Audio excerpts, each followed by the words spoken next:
Committee റിപ്പോർട്ടിൽ സംസ്ഥാന സർക്കാരിനെ രൂക്ഷമായി വിമർശിച്ച മുൻ കേന്ദ്രമന്ത്രി വി മുരളീധരൻ.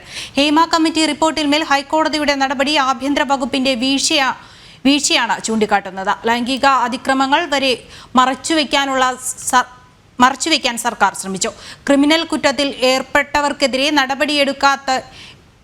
നടപടിയെടുക്കാതെ മുട്ടാപ്പോക്ക് നയമാണ് സർക്കാർ എടുത്തത്. വനിതാ മതിൽ കെട്ടിയവർ യാഥാർത്ഥ്യത്തോടെ അടുത്തപ്പോൾ പിന്തിരിഞ്ഞോടിയെന്നും വി മുരളീധരൻ വിമർശിച്ചു.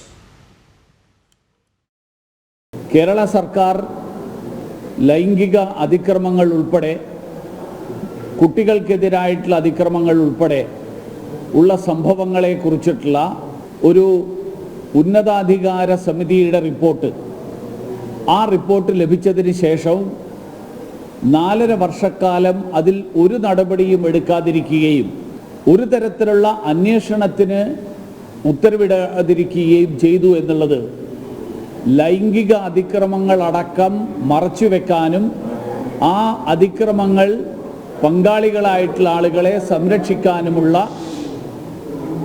കേരള സർക്കാരിൻ്റെ ശ്രമത്തിൻ്റെ ഭാഗമാണ്.